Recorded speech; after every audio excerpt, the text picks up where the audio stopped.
بسم اللہ الرحمن الرحیم۔ پیارے بچوں، آج کا جو ہمارا لیکچر ہے وہ ہے لیکچر نمبر 16، اور جس پیج سے آج ہم پڑھیں گے وہ ہے پیج نمبر 115 اور 116۔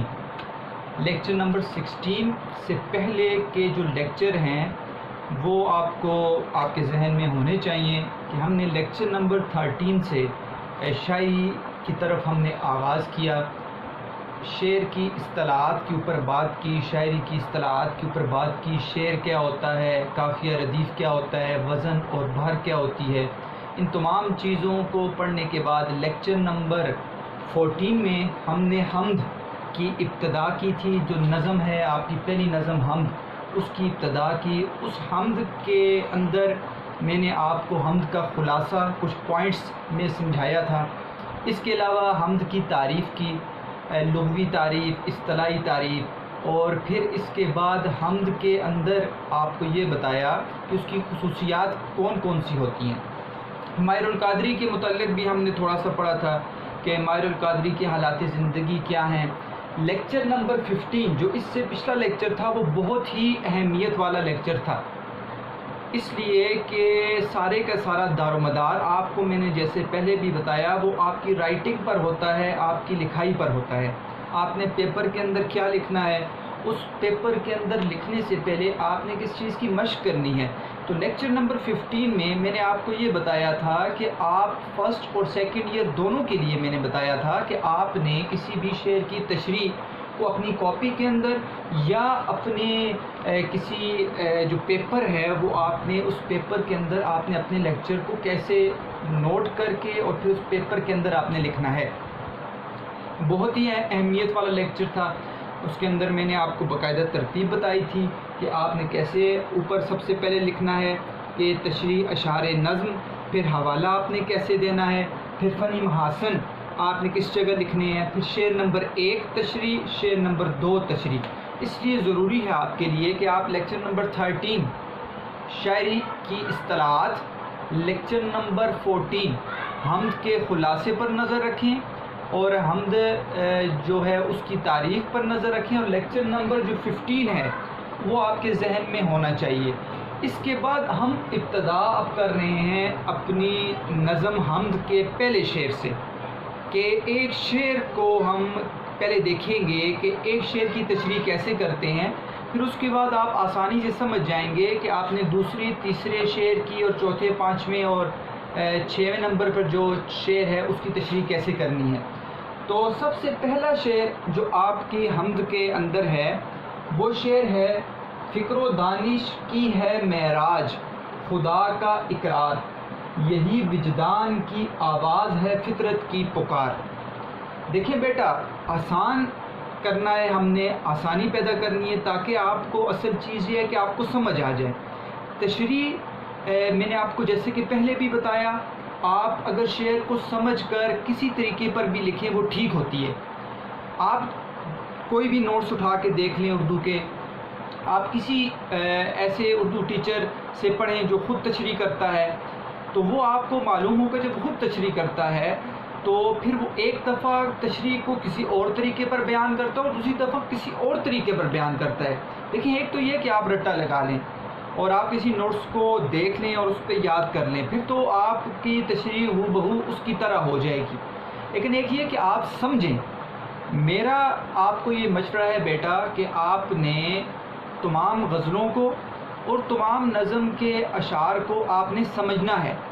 جب آپ سمجھ گئے، آپ کی اپنی اتنی قابلیت ہونی چاہیے کہ آپ اس شعر کی تشریح پھر آگے خود لکھ لیں۔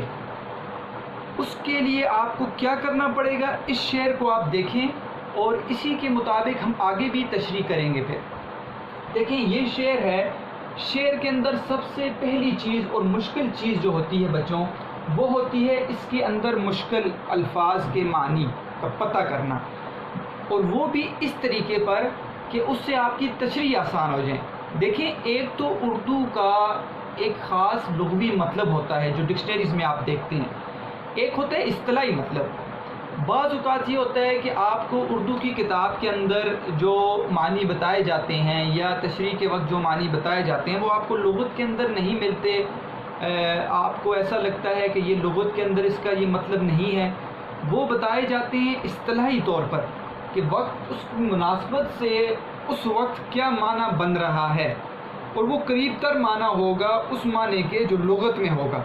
تو لازمی نہیں ہے کہ مثال کے طور پر کسی چیز کا آپ کو یہاں پر میں بھی آپ کو مثال دوں گا، وجدان جب آئے گا لفظ تو آپ دیکھیں گے وجد کے تو کئی مطلب ہوتے ہیں، لیکن یہاں پر ہم نے تشریح کے لحاظ سے ہم نے معنی نکالنے ہیں کہ تشریح کے لحاظ سے آسان معنی نکل جائیں، تاکہ ہم جب تشریح کر رہے ہوں تو وہ معنی وہ لغت کے اندر جو موجود ہے اس سے مطابقت رکھتا بھی ہوگا، ہو بہو وہ نہیں ہوگا لیکن مطابقت رکھتا ہوگا، اور وہ اس کے قریب تر ہوگا جو معنی یہاں پر بتایا جائے گا۔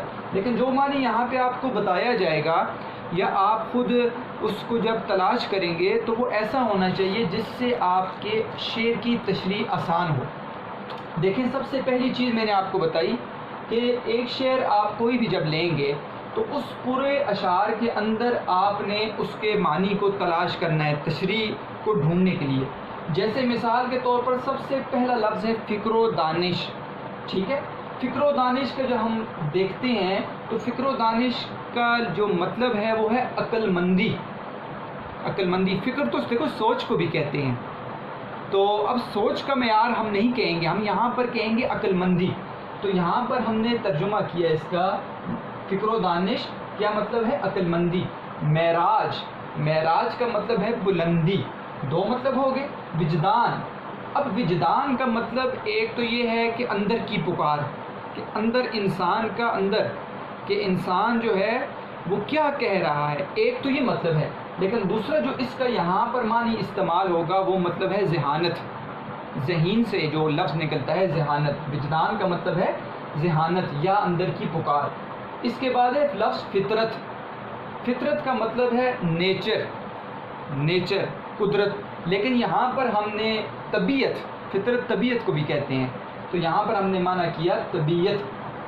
تو اس سے ہم نے خاص جو مشکل الفاظ ہیں ان کے معنی ہم نے دیکھ لیے کہ فکر و دانش کا مطلب ہے عقلمندی، معراج کا مطلب ہے بلندی، وجدان کا مطلب ہے ذہانت، اور فطرت کا مطلب ہے طبیعت۔ اب ہم جاتے ہیں اس کے آسان مفہوم کی طرف۔ جب ہم نے مشکل الفاظ کے معنی، سب سے پہلا کام کسی بھی شعر کے مشکل الفاظ کے معنی تلاش کرنے ہیں، جب ہم نے یہ کر لیے تو ہم نے اس شعر کو صرف اور صرف سمجھنا ہے، تشریح کی طرف نہیں جانا بھی، صرف ہم نے اس بات کو سمجھنا ہے کہ آیا کہ یہاں پر ماہر القادری اپنی حمد کے پہلے شعر میں کیا کہنا چاہ رہے ہیں۔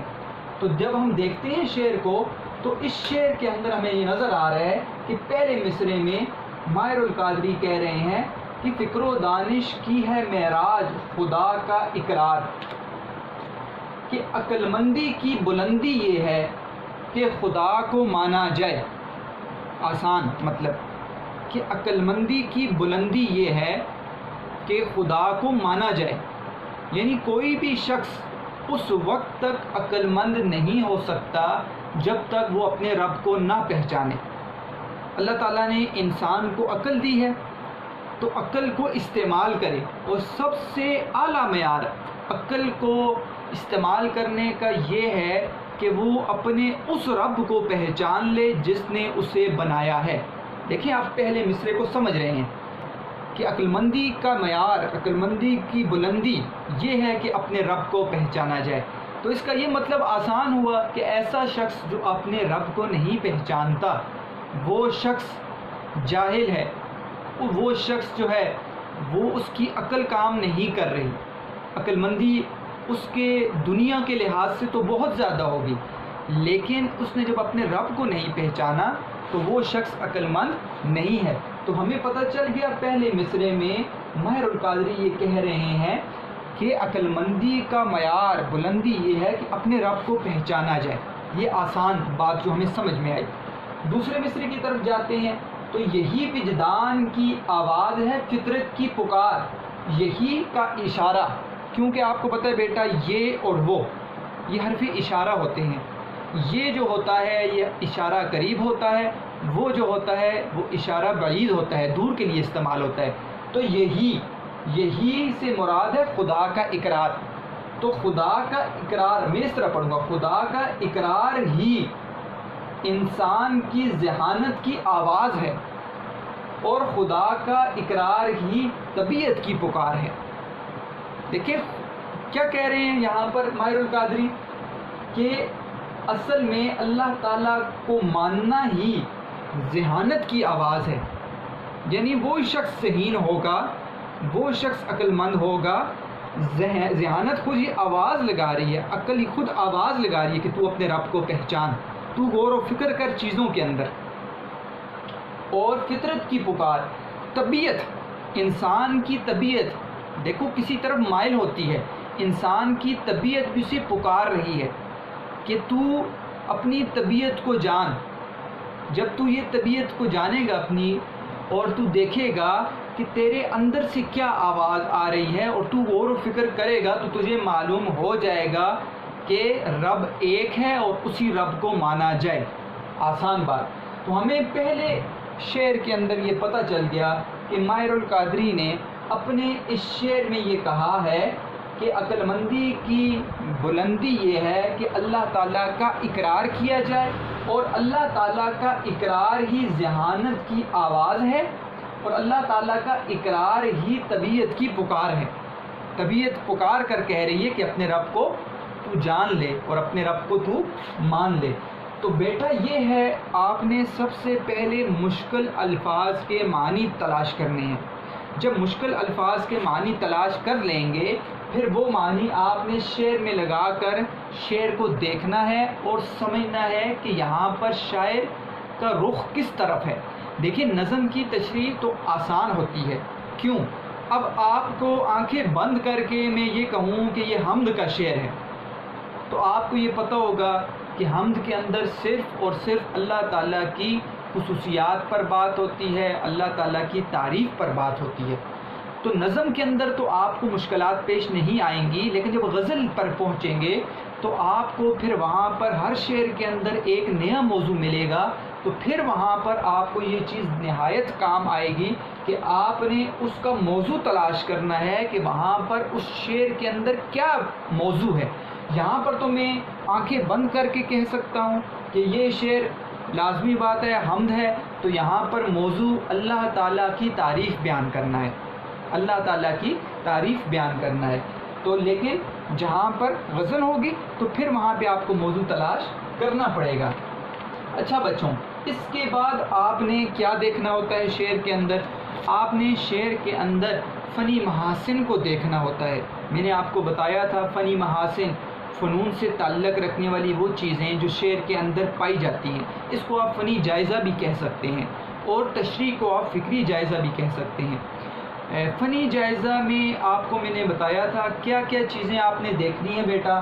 آپ وہاں پہ قافیہ اور ردیف دے سکتے ہیں، تو یہاں پر آپ کو نظر آ رہا ہے کہ پہلے شعر میں بلکہ پوری نظم کے حمد کے اندر آپ کو ردیف نہیں ملے گا، لیکن آپ کو قافیہ ملیں گے۔ تو یہاں پر اقرار اور پکار یہ قوافی ہیں، یہ کیا ہے بیٹا؟ قوافی۔ اس کے علاوہ آپ کیا دیکھ سکتے ہیں؟ آپ یہاں پر مرکب غیر مفید کی اقسام دیکھ سکتے ہیں، جس میں نے آپ کو بتایا تھا مرکب اضافی، مرکب توصیفی، مرکب جاری، مرکب اشاری۔ یہ وہ مرکبات ہیں جن کو آپ آسانی سے 9th میں بھی نکال چکے ہیں، 10th میں بھی نکال چکے ہیں۔ ان کی طرف دھیان کریں اور آپ کو یہاں پر مرکبات نظر آ جائیں گے۔ تو دیکھتے ہیں یہاں پر ہمیں کون سے مرکبات نظر آئے ہیں۔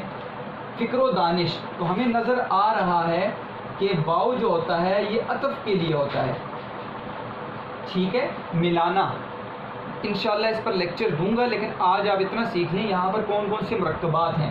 فکر و دانش یہ اس کا مطلب ہے یہاں پر مرکب عطفی ہے۔ یہ کون سا مرکب ہے بیٹا؟ مرکب عطفی، ٹھیک ہے۔ بہت زیادہ ہے مرکب اضافی، ہم کم نکالیں گے۔ خدا کا اقرار، تو کا کے کی جہاں پہ آ جائے وہ مرکب اضافی ہوتا ہے، آپ نے پڑھا ہے، تو یہ ہے مرکب اضافی۔ یہی وجدان کی آواز، ٹھیک ہے، یہی وجدان، تو یہ مرکب اشاری ہے۔ یہ کون سا بیٹا؟ مرکب اشاری۔ وجدان کی آواز مرکب اضافی، اور فطرت کی پکار بھی مرکب اضافی ہے. تو آپ کو نظر آ رہا ہے یہاں پر مرکب اضافی جو ہیں وہ زیادہ ہیں. مرکب عطفی ایک ہے، مرکب اشاری ایک ہے. تو اس طرح آپ نے مرکب اضافی، مرکب عطفی، مرکب اشاری، مرکب توصیفی اور مرکب جاری یہ آپ نے دیکھ لینے ہیں. ان 5 مرکبات کو آپ آسانی سے کسی بھی شعر کے اندر آپ آسانی سے تلاش کر سکتے ہیں جو آپ کو آسانی سے مل جائیں. اس کے بعد بیٹا آپ نے علم بیان کو دیکھنا ہوتا ہے کہ اس کے اندر کیا کوئی تشبیہ ہے، نظر آ رہی ہے، استعارہ، مجاز مرسل، کنایہ. اگر ہے تو ٹھیک ہے، نہیں ہے تو آپ نے آگے چلنا ہے علم بدیع کی طرف. علم بدیع میں آپ انشاءاللہ فرسٹ شعر کے اندر کچھ صنعتیں پڑھیں گے، ٹھیک ہے. اور جیسے ہم وہ صنعتیں پڑھیں گے تو ہم ان اشعار کو دوبارہ بھی دیکھیں گے کہ ان اشعار کے اندر جو صنعتیں آپ پڑھتے جائیں گے جو آپ نے جو پڑھی ہوئی ہیں کیا اس میں یہاں پر کوئی صنعت پائی گئی ہے یا نہیں پائی گئی. تو آپ نے صنعت تضاد پڑھی ہے کہ یہاں پر آپ کو نظر آ رہی ہے، آپ نے یہ نکالنا ہوگا. اس کے علاوہ آپ نے صنعت تلمیح پڑھی ہوگی 10th میں، کسی واقعے کی طرف اشارہ یہاں پر نہیں مل رہا تو صنعت تلمیح نہیں ہے یہاں پر. صنعت تناسب آپ پڑھیں گے، صنعت امراۃ النظیر، ٹھیک ہے، وہ یہاں پر آپ تلاش کریں گے کیا یہاں پر ہے یا نہیں ہے، ٹھیک ہے. تو وہ جیسے آپ صنعتیں پڑھیں گے تو آپ کو زیادہ پتہ چل جائے گا کہ آپ کے صنعتوں میں سے کون کون سی صنعت یہاں پر پائی گئی ہے. اور بیٹا یہ یاد رکھنا ہے آپ نے، تشبیہ، استعارہ، مجاز مرسل، کنایہ یہ علم بیان کی اقسام ہیں. اور صنعتیں جتنی بھی ہیں وہ علم بدیع سے تعلق رکھتی ہیں. اس کو آپ تشریح کے اندر بھی لکھ سکتے ہیں. یعنی آپ اگر تشبیہ نکال لیتے ہیں، آپ اگر استعارہ نکال لیتے ہیں، مجاز مرسل نکال لیتے ہیں یا آپ کوئی صنعت نکال لیتے ہیں تو یہاں پر آپ لکھنے کے علاوہ فنی محاسن کے اندر لکھنے کے علاوہ آپ باقاعدہ اپنی تشریح کے اندر اس کو خصوصاً ہائی لائٹ کر کے آپ اس کو بیان کر سکتے ہیں. اس سے چیکر پر بہت اچھا اثر پڑتا ہے. تو یہ ہو گیا ہمارے فنی محاسن، ٹھیک ہے. فنی محاسن ہم نے دیکھ لیے، ٹھیک ہے بیٹا، ہم نے شعر کو بھی سمجھ لیا. یہاں پر ایک اہم چیز میں نے یہاں پر ببل سا بنایا ہوا ہے جس کے بارے میں نے آپ کو بتایا تھا کہ ہر نظم کے اندر ایک بحر ہوتی ہے، ہر غزل کے اندر ایک بحر ہوتی ہے جس کا وزن اور شعر کا جو مصرع ہے اس کا وزن برابر ہوتا ہے، ٹھیک ہے. تو یہاں پر صرف آپ کو میں بتانے کے لیے بتا دوں کہ یہاں پر جو بحر پوری کی پوری نظم میں استعمال کی گئی ہے وہ بحر رمل ہے. ان کے اپنے نام ہیں، بحر رمل آگے بہت بڑا نام ہے لیکن شارٹ میں مختصر بحر رمل ہے اس کا نام. اور یہ بحر فاعلاتن، فاعلاتن، فاعلاتن اور مفعول، ٹھیک ہے، یہاں پر لکھا گیا ہے. آپ نے یہ سمجھ لینا ہے کہ اس نظم کو جس بحر میں لکھا گیا ہے وہ بحر یہ والی ہے، ٹھیک ہے. اور پوری کی پوری نظم جو ہے اسی بحر میں لکھی گئی ہے بیٹا. یہ آپ کے لیے ایک نئی چیز ہوگی. اور انشاءاللہ جب آگے ہم پابند نظم کو پڑھیں گے، آزاد اور مرہ نظم کو سمجھیں گے تو میں آپ کو کچھ سمجھانے کی کوشش کروں گا کہ کیسے ایک آزاد نظم پابند نظم سے مختلف ہوتی ہے. یہ نظم حمد والی نظم یہ ایک پابند نظم ہے. پابند نظم کا مطلب یہ ہے کہ اس کے اندر قافیہ جو ہے اس کی باقاعدہ پابندی کی گئی ہے. آپ کو نظر آ رہا ہے کہ پہلے شعر میں دونوں مصروں میں قافیہ اور پھر اگلے اشعار میں ہر دوسرے مصرے میں آپ کو قافیہ نظر آ رہا ہے. تو قافیہ کی پابندی کی گئی ہے. بسا اوقات ردیف کی پابندی بھی کی جاتی ہے لیکن اس کے اندر بحر ایک ہی ہے اور وہ یہ بحر ہے. سارے کے سارے اشعار اسی بحر کے اندر، اسی بحر کے وزن کے اندر وہ لکھے گئے ہیں. تو یہ آپ کے لیے ایک نئی چیز ہے بیٹا، اس کو سمجھنا ہے آپ نے. انشاءاللہ ہم اس کو نکالیں گے. الحمدللہ مجھے اس کا پتہ ہے کہ کیسے یہ اس کا وزن اور اس شعر کا وزن کیسے برابر ہے. تو یہ ایک بڑی ہی دلچسپ چیز ہوتی ہے اور یہ ایسی چیز نہیں ہے جس کو آپ تلاش نہیں کر سکتے. آپ نے یہ نام تو سنا ہوگا لیکن یہاں پر آپ کو ایک نئی چیز آج مل گئی کہ آپ نے ایک بحر جو ہے وہ آپ نے دیکھی یہاں پر لکھی ہوئی کہ جو آپ کی نظم کے مطابق وہ ساری کی ساری بحر. انشاءاللہ ہم تمام نظموں کو، تمام غزلوں کو میں آپ کو بتاؤں گا کہ ان کے اندر کون کون سی بحور بحریں استعمال کی گئی ہیں. تو بیٹا اب دیکھیں آپ کو نظر آ رہا ہوگا کہ ایک شعر کے اندر کیا کچھ ملتا ہے، کیا کچھ ملتا ہے، کیا فنی. آپ اگر محاسن کو دیکھیں، آپ بحروں کو دیکھیں، آپ وزن کو اس کے برابر کریں، اور پھر اس کے بعد اس کے اندر خاص خاص حسن کو تلاش کریں، علم بدیع کے، علم بیان کے مرکبات کو دیکھیں، معنی کی طرف اور تشریح کی طرف تو آپ بعد میں جائیں گے، وہ چیز تو آپ کو بعد میں ملتی ہے، لیکن آپ کس کے اندر فنون کو تلاش کریں تو یہ اصل چیز ہے جو ہمیں ڈھونڈنی چاہیے شاعری کے اندر۔ اور اسی طرح نثر کے اندر بھی میں نے آپ کو بتایا تھا، آپ علم الصرف کو دیکھیں، قواعد کو پڑھیں، علم النحو کو دیکھیں، جملے کے علم کو سیکھیں، لفظ کے علم کو سیکھیں، تاکہ آپ کو دلچسپی پیدا ہو اردو ادب کے اندر۔ تو بیٹا اس شعر کے اندر مشکل الفاظ کے معنی نکالنے کے بعد ہم نے اس کی جو ہے مفہوم کو دیکھ لیا۔ اب دیکھیں بیٹا، آپ اس کے اندر تشریح آسانی سے کر سکتے ہیں۔ میں نظم کی تشریح کو بالکل آسان بناؤں گا آپ کے لیے، وہ اس لیے کہ آپ کو پوری نظم کے ہر شعر کے ساتھ 5 اشعار یاد کرنے کی ضرورت نہیں ہے۔ حمد اللہ کی تعریف ہے، اللہ کی تعریف میں آپ کوئی سے 3-4 اشعار یاد کر لیں، آپ اس کے سوالات کے ساتھ بھی لکھ سکتے ہیں، اور آپ اس کے شعر کی تشریح کے اندر حوالے کے اشعار کے ساتھ بھی لکھ سکتے ہیں۔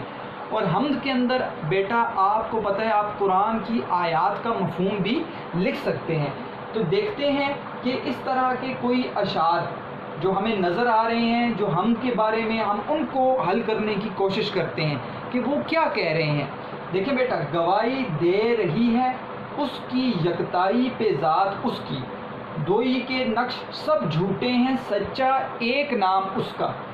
گواہی دے رہی ہے اس کی یکتائی پہ ذات اس کی، یعنی کہ اللہ تعالیٰ کے ایک ہونے پر اس کی ذات خود گواہی دے رہی ہے۔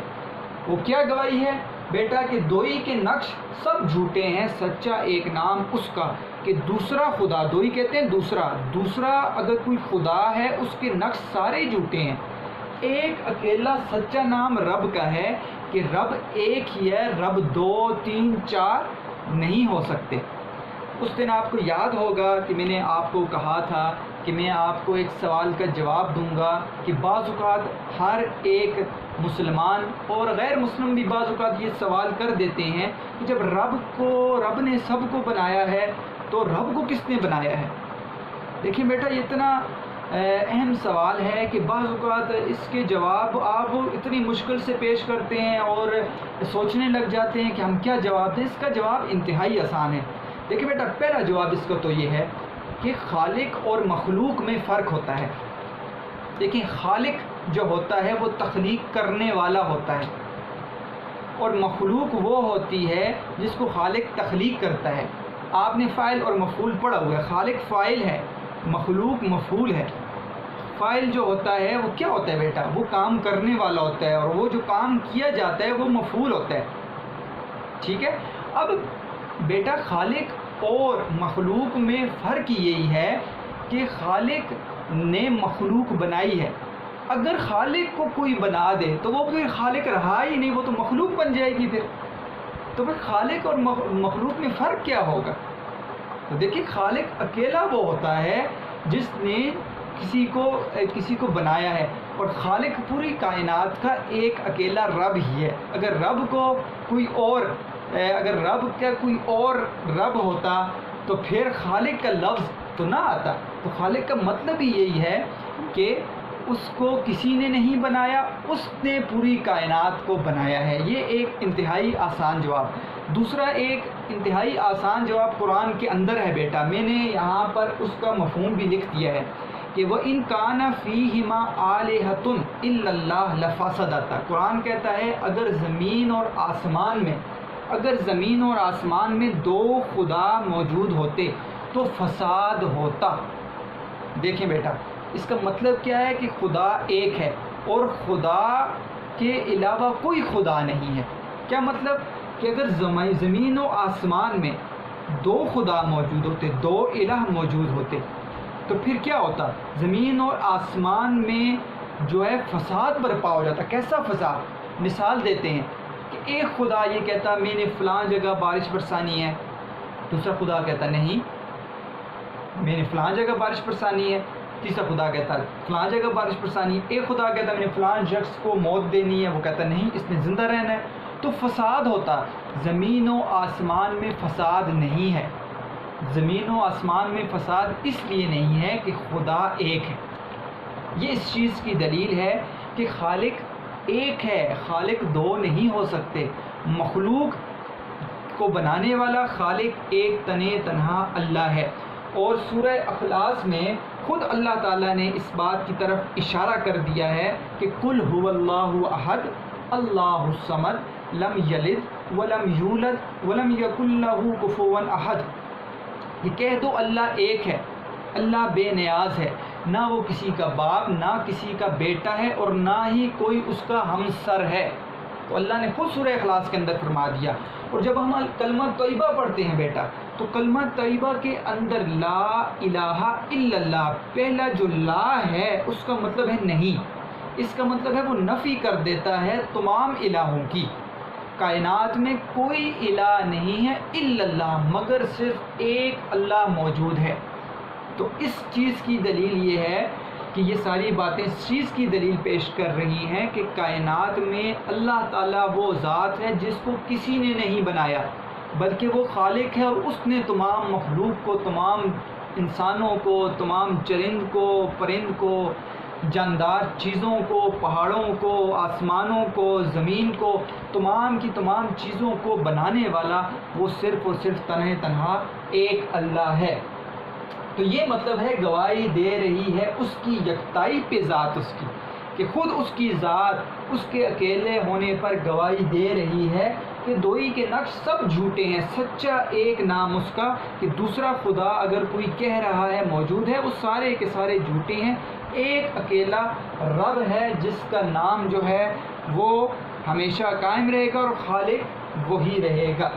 بیٹا ایک اور شعر ہے، اس کی طرف دیکھتے ہیں. اسی کے نور سے روشن ہے ہر منظر، تجلی ہر شے میں شامل نظر آئے. اسی کے نور سے روشن ہے ہر منظر. کیا آپ دیکھیں کہ اللہ تعالیٰ نے کائنات کے اندر اپنے نور سے ساری کی ساری چیزوں کو روشن کر دیا، اور جو چیزیں آپ دیکھو گے ہر چیز میں اللہ تعالیٰ کا آپ کو عکس نظر آ رہا ہوگا. تجلی روشنی کو کہتے ہیں، ہر شے میں ہر چیز میں شامل نظر آئے، آپ کو نظر آئے. اگر آپ اس نظر سے دیکھیں گے کہ اس کو اللہ تعالیٰ نے بنایا ہے تو آپ کو لگے گا کہ اس میں اللہ تعالیٰ نے اپنا نور بھر دیا ہے. ہمیں ہر کام میں مشکل نظر آئے، یقین کر اس پہ تو منزل نظر آئے. اسی کے نور سے روشن ہے ہر منظر، تجلی ہر شے میں شامل نظر آئے. اٹھیں جب بحر میں طوفان بلاؤں کے، تیرے ہی عشق کا ساحل نظر آئے. تو اللہ تعالیٰ کی ہم تو اتنی ہے بیٹا کہ انسان بیان کرتا رہے کرتا رہے کرتا رہے. اور قرآن اس کو کیسے بیان کرتا ہے کہ سارے کے سارے درخت، اشجار وہ قلم بن جائیں، اور سمندر کا پانی جو ہے وہ سیاہی بن جائے، اور 7 سمندر اور بھی لے آؤ اور ان کا پانی بھی سیاہی بن جائے. تو اللہ تعالیٰ کی اگر خوبیوں کو لکھنے بیٹھ جائیں تو اللہ تعالیٰ کی خوبیاں جو ہیں نا بیٹا وہ ہم بیان نہیں کر سکتے. تو اللہ تعالیٰ کی تعریف ایسی تعریف ہے جس کو ہم بیان کر ہی نہیں سکتے. جہاں پر ہماری عقل کی حد ختم ہوتی ہے وہاں سے تو ابتدا ہوتی ہے اللہ تعالیٰ کی تعریف کی. تو دیکھیں بیٹا اس شعر کی نسبت سے ہم حمد کے اندر اللہ کی تعریف تو بیان کر سکتے ہیں، لیکن ہم نے لینا ہے اسی شعر کو. تو ہمیں یہ نظر آ رہا ہے کہ ماہر القادری نے اپنے اس شعر کے اندر یہ ہمیں بتایا ہے کہ انسان کی عقل کی بلندی، اس شخص کی عقل کی بلندی کو اگر جانچنا ہو، دیکھنا ہو تو اس سے پوچھو کہ تم رب کو جانتے ہو. اگر وہ کہے میں اپنے رب کو جانتا ہوں تو اس کا مطلب ہے وہ بہت بڑا عقل مند شخص ہے. اور انسان کے اندر کی آواز اور ذہانت کی آواز، عقل مندی کی آواز بھی یہی کہہ رہا ہے کہ اپنے رب کو پہچانو. اور طبیعت انسان کی خود اس کو یہ کہتی ہے. دیکھیں انسان قدرتی طور پر اس چیز کو سوچتا ہے کہ کس نے بنایا مجھے، کس نے مجھے تخلیق کیا. چھوٹے سے چھوٹے ذرہ بھی اپنے ہم کوئی چیز بناتے ہیں تو جب تک اس کا خالق موجود نہیں ہے، بنانے والا موجود نہیں ہے، وہ نہیں بن سکتی. تو اتنی پوری کائنات کے نظام کو کس نے بنایا؟ تو یہ طبیعت خود پکار رہی ہے انسان کو کہ اپنے رب کو کیا کر لو بیٹا، پہچان لو۔ تو یہ آسان ہے بیٹا کہ آپ نے پہلے اس شعر کو سمجھ کے اس کے اندر آپ نے اور شعروں کو لانا ہے، ٹھیک ہے۔ اس کے اندر دیکھیں آپ کلمہ طیبہ کا حوالہ دے سکتے ہیں، خدا کا اقرار کیا ہے، لا الہ الا اللہ، سورہ اخلاص کو آپ بیان کر سکتے ہیں، آسان ہے۔ مفہوم آیت کا آپ کے سامنے میں نے لکھ دیا ہے کہ اگر زمین و آسمان میں دو خدا موجود ہوتے تو فساد ہوتا، تو اللہ تعالیٰ کا اقرار اسی بات کا ثبوت ہے کہ زمین و آسمان میں فساد نہیں ہے، تو اللہ تعالیٰ کی ذات موجود ہے۔ تو یہ ایسے اشعار ہیں، یہ کلمہ طیبہ جو ہم پڑھتے ہیں آسان ہے، یہ سورہ اخلاص ہماری نماز کے اندر پڑھتے ہیں آسان ہے، اور یہ مفہوم کا آیت اگر آپ اس آیت کا مفہوم آپ سمجھ لیں تو آپ کسی بھی شعر کے اندر اس کے ساتھ وہ لکھ سکتے ہیں۔ اس کے علاوہ بھی اشعار ہیں، آسان اشعار ہیں، جو اگلے آپ کو شعروں میں آپ کو اور بتاؤں گا۔ ہم ان شعروں کو بھی دو اور شعروں کو پڑھتے ہیں اور ان کو سمجھنے کی کوشش کرتے ہیں۔ تو میں صرف اور صرف یہ کوشش کروں گا کہ آپ کو وہ شعر وہ سمجھ آ جائے، اس کے اندر فنی محاسن تھوڑے سے آپ کو پتہ چل جائیں، تاکہ آپ خود تشریح لکھنے بیٹھ جائیں تو آپ نے کیا تشریح لکھنی ہے تو آپ اس کی تشریح کر سکیں۔ دیکھیں بیٹا اگلا شعر ہے، ذرے ذرے کی شہادت کہ خدا ہے موجود، پتے پتے کو ہے سانے کی صفت کا اقرار۔ ذرہ، ذرہ کسے کہتے ہیں بیٹا؟ کسی چیز کا نہایت چھوٹا ٹکڑا۔ مشکل الفاظ کے معنی پہلے دیکھیں گے، اب آپ کو ترتیب سمجھ آ جائے گی، میں اسی ترتیب پر چلوں گا۔ سب سے پہلے مشکل الفاظ کے معنی، ذرہ کسی چیز کا نہایت چھوٹا سا ٹکڑا۔ اس کے بعد بیٹا دیکھتے ہیں یہاں پر سانے، سانے کہتے ہیں بنانے والے کو۔ شہادت کا لفظ ہے، شہادت کہتے ہیں گواہی کو۔ صفت، صفت کہتے ہیں یہاں پر لکھا ہے خوبی کو۔ تو مشکل الفاظ کے معنی ہمیں پتہ چل گئے۔ تو یہاں پر ہم دیکھتے ہیں کہ اسی طرح کوئی مرکبات موجود ہوں یا صنعت موجود ہو، تو یہاں پر ذرے ذرے، ذرے ذرہ جو ہے بیٹا یہ تکرار کے ساتھ آیا ہے، اس کو آپ مرکب تکراری بھی بنا سکتے ہیں، لیکن یہاں پہ آپ اس کو صنعت تکرار کہہ دیں۔ صنعت تکرار علم بدیع کی وہ صنعت ہے جس میں کوئی لفظ تکرار کے ساتھ آ جائے، دوبارہ آ جائے۔ تو ذرے ذرے یہاں پر آپ کو نظر آیا ہے کہ ذرے کا لفظ دو دفعہ ہے تو تکرار کے ساتھ آیا ہے، تو اس لیے یہاں پر یہ صنعت تکرار ہے۔ ذرے ذرے کی شہادت، ٹھیک ہے، یہ آپ کو پتہ چل گیا، مرکب اضافی ہے کہ حرف بیان ہے۔ پتے پتے، یہ پھر صنعت تکرار آ گیا۔ ثانے کی صفت کا اقرار، صفت کا اقرار اور ثانے کی صفت یہ مرکب اضافی ہیں یہاں پر۔ تو بیٹا اس کے بعد ہم اس شعر کو سمجھنے کی کوشش کرتے ہیں، آسان ہے، اب مشکل نہیں ہے۔ ذرے ذرے کی شہادت کہ خدا ہے موجود۔ دیکھیں ذرہ کیا مطلب کہ ہر چیز کا نہایت چھوٹا سا ٹکڑا، تو ہر جو چیز کا نہایت چھوٹا ٹکڑا، اسمال پارٹیکل جس کو آپ کہتے ہیں، چھوٹا سا ذرہ بھی یہ گواہی، شہادت کا کیا مطلب بتایا؟ گواہی، گواہی دے رہا ہے کہ اللہ تعالیٰ کی ذات موجود ہے۔ ذرہ بھی یہ گواہی دے رہا ہے کہ اللہ تعالیٰ کی ذات موجود ہے۔ پتے پتے کو ہے ثانے کی صفت کا اقرار، کہ ہر ایک پتا جو ہے نا وہ اس چیز کی گواہی دے رہا ہے اور وہ اس چیز کو مان رہا ہے کہ یہ خوبی جو ہے وہ مجھ میں لانے والا کون ہے؟ ثانے ہے۔ ثانے کا کیا مطلب ہے؟ بنانے والا، کہ میرے بنانے والے کی خوبیاں بہت ہیں۔ پتا پتا بھی یہ گواہی دے رہا ہے کہ جس کو اس پتے نے بنایا ہے وہ کمال خدا ہے۔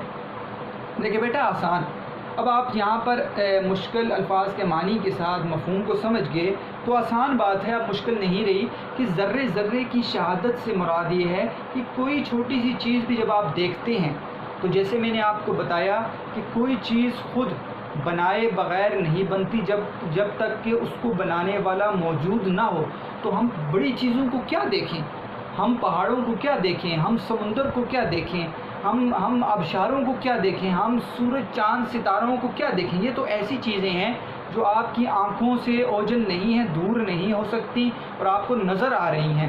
ہم ان کو دیکھتے ہیں، پھر تو لازمی بات ہے کہ ہمیں یہ ذہن میں آنا چاہیے کہ اتنی پیارا منظر، اتنی پیاری تخلیق کس خدا کس نے کی ہے، تو لازمی بات ہے اس کو کرنے والا کوئی خدا موجود ہے۔ یہ تو بڑی چیزیں ہیں، لیکن یہاں پر ماہر القادری نے بڑی چیزوں کو بیان نہیں کیا، بلکہ کہا ذرہ ایک معمولی چیز کی طرف بھی تم دیکھ لو تو تمہیں یہ پتہ چلے گا وہ خود یہ گواہی دے رہا ہے کہ اتنی بڑی چیزوں کو جب بنانے والا خدا ہے تو چھوٹی چیز جو ہے اس کو بھی بنانے والا کوئی نہ کوئی خدا تو موجود ہے۔ تو اللہ تعالیٰ کی گواہی ہر ذرہ دے رہا ہے۔ دیکھیں بیٹا، ذرہ ذرہ کہہ رہا ہے اشہد اللہ الہ، پتے پتے کی زبان پر ہے حمد کبریا، کہ ہر ذرہ خود کہہ رہا ہے کہ میں گواہی دیتا ہوں کہ اللہ کے علاوہ کوئی الہ نہیں ہے، اور پتے پتے کی زبان پر ایک ہی نعرہ ہے، وہ ہے اللہ سب سے بڑا ہے، یہ نعرہ وہ لگاتا ہے۔ تو یہاں پر یہی بتا رہے ہیں کہ ذرے ذرے کی شہادت کے خدا ہے موجود، کہ ہر ذرہ خود یہ گواہی دے رہا ہے، خود شہادت دے رہا ہے کہ اللہ تعالیٰ موجود ہے۔ پتے پتے کو احسانے کی صفت کا اقرار، کیا مطلب ہوا بیٹا کہ پتے کو جب آپ دیکھیں، پتے کو دیکھیں، اس کا رنگ کتنا خوبصورت رنگ اللہ نے پیدا کیا، پھر دیکھیں بیٹا اس پتے کے اوپر آپ کو نقش نظر آئیں گے، آپ کو رگیں نظر آئیں گی، اس کے بنانے کو دیکھیں، ٹھیک ہے، اور پھر اس کی خوبصورتی کو دیکھیں، پھر دیکھیں بیٹا جب پتا گر جاتا ہے، یہ بھی ایک نہایت نرالی چیز آپ کو نظر آئے گی، جب پتا گر جاتا ہے دوبارہ پتا نکل آتا ہے، تو اس کو نکالنے والا کون ہے، اس کو دوبارہ بنانے والا کون ہے، اس کو خوبصورتی، اس کی شیپ کو دیکھیں، آپ اس کے نقش و نگار کو دیکھیں، ٹھیک ہے، تو وہ خود نظر آئے گا کہ اس کے اندر اتنی خوبیاں آپ کو نظر آئیں گی، تو آپ کو یہ آپ کا ذہن اس طرف جائے گا کہ اس کو بنایا ہے جس نے، سانے کون ہے اس کا، اللہ تعالیٰ ہے۔ تو اللہ تعالیٰ کی صفت کا اقرار پتا خود کر رہا ہے، پتا بھی کر رہا ہے، اور انسان بھی جب پتوں کو دیکھتا ہے تو اللہ تعالیٰ کی خوبی کا اقرار کیے بغیر وہ نہیں رہ سکتا، کہ اتنی خوبصورت زمین پر اتنے خوبصورت درختوں کے اوپر پتوں کو لگانے والی، پتوں کو ایسا خوبصورت بنانے والی کون سی ذات ہے۔ تو یہ ہے اس کی تشریح بیٹا۔ تو اس کے ساتھ آپ اشعار بھی لکھ سکتے ہیں، اور اللہ کی ذات کے اوپر آپ دوبارہ یہ چیزیں بھی لکھ سکتے ہیں، کیونکہ ساری کی ساری حمد کے اندر ایک ہی موضوع کو بیان کیا گیا ہے۔ ہم جاتے ہیں تیسرے شعر کے اوپر، اسی خلاق نے جوہر کو توانائی دی، پھول پتوں کو عطا جس نے کیے نقش و نگار۔ اسی خلاق کا جو ہے بیٹا کا مطلب اللہ تعالیٰ ہیں، اور اللہ تعالیٰ کا یہ صفاتی نام ہے۔ ایک اللہ کا ذاتی نام ہے، صفاتی نام آپ پڑھتے رہتے ہیں، اور اس میں خلاق اللہ تعالیٰ کا صفاتی نام ہے۔ جوہر میں نے آپ کو بتایا بھی تھا، جوہر کہتے ہیں کسی چیز کی اصل کو، جیسے بتایا تھا یہ بیڈ ہے، تو بیڈ کے اندر جو لکڑی استعمال ہوئی ہے اس کی اصل اس کا درخت ہے، ٹھیک ہے، تو جوہر کسی چیز کی اصل کو کہتے ہیں۔ توانائی کا مطلب ہے طاقت، عطا کرنا، دینا۔ نقش و نگار، خوش نما نقش، خوبصورت نقش دینے والی دیے ہیں۔ تو یہاں پر ہم دیکھتے ہیں کہ یہاں پر کوئی خاص مرکبات، تو اسی خلاق، مرکب اشاری، خلاق نے جوہر کو توانائی۔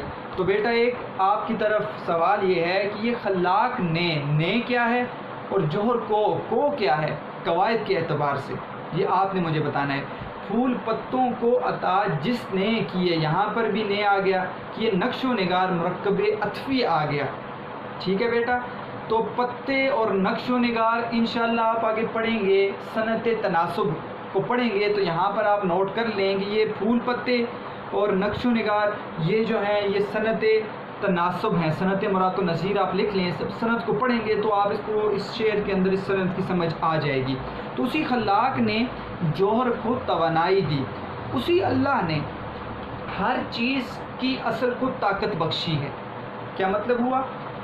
اللہ نے ہر چیز کو بنایا ہے، تو ہر چیز کی ابتدائی جو چیز ہے وہ اللہ تعالیٰ نے اس کو طاقت دی، اس کو بنایا ہے۔ پھول پتوں کو عطا جس نے کیے نقش و نگار، اور پھول پتوں کو خوبصورت خوشنما نقش بھی اللہ تعالیٰ نے عطا کیے۔ یہ انتہائی آسان مفہوم ہے۔ اب جاتے ہیں اس کی تشریح کی اور بات کی طرف کہ کیا کہنا چاہ رہے ہیں ماہر القادری۔ تو بیٹا اسی خلاق نے جوہر کو توانائی دی۔ میں نے آپ کو بتایا تھا کہ دیکھیں، ایک تو یہ ہے ہم یہ کہیں کہ درخت تو اللہ نے بنائے ہیں، لیکن یہ بیڈ، ٹھیک ہے، اور یہ جو الماری ہے اس کو بنانے والا، میرے سامنے تو اس وقت الماری اور بیڈ ہے، تو میں اس کی مثال دے رہا ہوں، اس کو بنانے والا تو وہ ماہر کاریگر ہے جس نے اس کو بنایا ہے، لیکن بیٹا اگر ہم یہ سوچیں کہ اس ماہر کاریگر کو کس نے بنایا ہے، اس کو یہ جوہر کس نے دیا ہے، ٹھیک ہے، اور اس کے بعد یہ لکڑی کہاں سے آئی جس کے ذریعے یہ چیز بنی ہے، تو ہمیں جو انڈائریکٹ، ایک تو یہ ڈائریکٹ چیز، ٹھیک ہے، ایک ہوتا ہے بال واسطہ، ایک ہوتا ہے بلا واسطہ، بغیر کسی واسطے کی چیزوں کو بھی اللہ نے بنایا ہے، لیکن کسی واسطے کے ساتھ بھی اللہ تعالیٰ نے چیزوں کو بنایا ہے۔ تو یہ انڈائریکٹ جب ہم دیکھتے ہیں تو بغیر کسی واسطے کے ساتھ ہم جب دیکھتے ہیں تو اس کو واسطہ دیا ہے اس شخص کا، کاریگر کا، لیکن اس کاریگر کو بنانے والا اور اس کے اندر لکڑی کو بنانے والی ذات اللہ کی ہے، تو ہم کہہ سکتے ہیں یہ ساری کی ساری چیزیں اس کا خالق بھی اللہ تعالیٰ ہیں۔ تو اللہ تعالیٰ جب کسی چیز جوہر، کسی چیز کی اصل کو توانائی نہ بخشتے، یہ معدنیات نہ ہوتی، یہ درخت نہ ہوتے، یہ پتھر نہ ہوتے، یہ ساری کی ساری لوہا نہ ہوتا اور انسان پر وہ لوہا نرم نہ کیا جاتا، اور یہ ساری چیزیں اللہ تعالیٰ معدنیات زمین کے اندر نہ رکھتے، اور سورج سے تپش نہ آتی، اور چاند سے جو ہے بیٹا وہ مٹھاس نہ پیدا ہوتی، تو یہ ساری کی ساری کائنات کیسے پھر آگے چیزیں بنتی؟ تو اللہ تعالیٰ کی وہ ذات ہے جس نے کیا کیا ہے بیٹا، ہر چیز کی اصل کو توانائی، طاقت بخشی ہے، اور اسی سے آگے پھر چیزیں بنی ہیں۔ تمام چیزوں کا خالق وہ کون ہے؟ اللہ تعالیٰ ہیں۔ پھول پتوں کو عطا جس نے کی ہے نقش و نگار، اسی رب نے پھول اور پتوں کو خوبصورت نقش عطا کیے۔ دیکھیں بیٹا، آپ پھولوں کو دیکھیں، آپ پتوں کی بات تو ہوگی لیکن آپ پھولوں کو دیکھیں، پھولوں کو دیکھیں کہ ہر ایک پھول کا علادہ ایک اس کی شیپ ہے، ٹھیک ہے، اور اس کا چہرہ، پھول کا چہرہ ہر ایک کا علادہ ہے۔ پھر اس چہرے کو آپ چھوڑیں، اس کی بناوٹ کو چھوڑیں، اس کے رنگ کو دیکھیں کہ ہر ایک پھول کا اپنا رنگ ہے۔ پھر اس کی نازکی کو دیکھیں کہ ہر ایک پتی جو ہوتی ہے پھول کی، اس کی اپنی ایک نازکی ہے۔ پھر اس کے اندر آپ دیکھیں کہ اس کے اندر پولن گرینز جس کو آپ پڑھتے رہتے ہیں، اور آپ تو زیادہ سمجھتے ہیں ماشاءاللہ، بایو کے جو پڑھنے والے اب اسٹوڈنٹس ہیں، تو آپ اس کو مطالعہ کرتے ہیں، جب دیکھتے ہیں تو اللہ تعالیٰ نے کیسا خوبصورت نقش اس کے اندر رکھا ہے، کیسا خوبصورت نقش و نگار، جیسے ایک جو ہے کاریگر بڑے مہارت سے نقش بناتا ہے، ٹھیک ہے، اور اگر پینٹنگ کرنے والا نقش بناتا ہے، اس چیز کو تیار کرتا ہے، تو وہ کتنا خوبصورت لگتا ہے۔ جو حقیقی چیز ہے اس کی طرح تو نہیں بنا سکتا، لیکن جو حقیقی چیز ہے وہ اللہ تعالیٰ نے بنائی ہے، تو وہ خوبصورت، کتنی خوبصورت نظر آ رہی ہے۔ تو اسی رب نے، خلاق نے جو ہے وہ جوہر کو توانائی بھی دی ہے، اور اسی خلاق نے پھول پتوں کو نقش و نگار بھی دیے ہیں۔ کیا حمد ہو خدا کی، حد ہی نہیں ثنا کی۔ اتنا آسان اور سادہ شعر، لیکن اللہ تعالیٰ کی حمد کے متعلق بیان کیا ہے کہ کیا حمد ہو خدا کی، اللہ تعالیٰ کی حمد تو بیان ہم کر ہی نہیں سکتے، حد ہی نہیں ثنا کی۔ اللہ کی تعریف جتنی بھی کی جائے بیٹا وہ تعریف کم ہے۔ تو آج ہم نے ابتدائی 3 اشعار نظم کے دیکھ لیے بیٹا۔ آپ نے صرف اور صرف آپ کا ہوم ورک کیا ہے، یہ شعر نمبر 1، اس کو آپ نے اپنی کاپیز کے اندر اس طریقے سے لکھنا ہے جس طریقے سے میں نے آپ کو پیٹرن بتایا ہے، ٹھیک ہے۔ صرف ایک شعر کی آپ تشریح کریں، آپ باقاعدہ اس کے اوپر سوال جس طرح میں نے بتایا، آپ نے ڈائریکٹ تشریح نہیں کرنی، آپ نے سوال اسی طرح لکھنا ہے، ٹھیک ہے۔ نہیں تو آپ پچھلا لیکچر آپ دیکھ لیں، لیکچر نمبر 15، سوال کے اندر آپ نے تشریح اشعار نظم لکھنا ہے، پھر جواب، پھر حوالہ نظم آپ نے دینے ہیں، آپ نے اس میں نظم، حمد، ٹھیک ہے، شاعر، ماخذ، حیت لکھنی ہے، پھر فنی محاسن آپ نکال دیں، اس کے بعد شعر نمبر 1 لکھ دیں، یہاں پر اس شعر کو لکھیں پورا، اور نیچے تشریح بیان کریں۔ تشریح کی ابتدا کیسے کرنی ہے یہ بھی میں نے آپ کو لیکچر نمبر 15 میں بتا دیا۔ اس کی ابتدا کرنے کے بعد آپ نے باقاعدہ اس کے مفہوم کو بیان کرنا ہے، اور مفہوم کو بیان کرنے کے بعد آپ نے تشریح کرنی ہے، جس کے اندر آپ حوالے کے اشعار بھی لکھ سکتے ہیں، اور حوالے کے ساتھ آپ کلمہ طیبہ بھی لکھ سکتے ہیں، سورہ اخلاص کا ترجمہ آپ، ٹھیک ہے، ان کی آیات کا مفہوم، اور ایک اور آیت کا مفہوم بھی آپ لکھ سکتے ہیں۔ تو یہ آپ کا ہوم ورک ہے بیٹا، آپ نے اپنی کتابوں کے اوپر مشکل الفاظ کے معنی درج کرنے ہیں، اور آسان طریقہ یہ ہوتا ہے کہ جب آپ درج کر لیں گے مشکل الفاظ کے معنی، تو پھر آپ اس کو 1-2 دفعہ خود دیکھیں اس شعر کو، اور تشریح کو چھوڑیں لمبی بات کو، آپ پہلے اس کے مفہوم کو سمجھنے کی کوشش کریں۔ جب آپ کو اس کے مفہوم کی سمجھ آ گئی تو آپ اپنی طرف سے اس کے مفہوم کو دیکھتے ہوئے بات کو بیان کریں گے تو وہ بات آپ کی غلط نہیں ہوگی۔ اگر آپ نے اس کے مفہوم کو نہ سمجھا اور اپنی طرف سے باہر کی باتیں لکھنی شروع کر دیں تو پھر وہ چیزیں غلط ہو جاتی ہیں۔ مثال کے طور پر یہ جب شعر بیان کیا گیا، اب اس کے اندر زمین و آسمان کا تذکرہ تو آپ کر سکتے ہیں، لیکن بیٹا آپ نے ابتدا میں یہ نہیں کہنا کہ زمین کا خالق اللہ ہے، آسمان کا خالق اللہ ہے۔ ٹھیک ہے توحید کی بات ہے، لیکن آپ نے بیان کرنا ہے صرف اور صرف اس شعر کے اندر کی بات کو، کہ عقل و دانش کی معراج کو آپ نے فکر و دانش کی معراج کو آپ نے بیان کرنا ہے کہ عقل مندی کیا ہے، بلندی کیسے اس کی ہو گئی، اور خدا کے اقرار کرنا کیسے عقل مندی بن جاتی ہے، اور پھر آپ کو وجدان کی آواز کو بیان کرنا ہے کہ ذہانت کیا کہہ رہی ہے اور طبیعت انسان کی کس طرف اس کو پکار کر لے کر جا رہی ہے۔ ان چیزوں کو جب آپ بیان کر کے پھر اس کے بعد آپ حوالے کی بات کریں گے تو پھر آپ کی تشریح ٹھیک ہوگی۔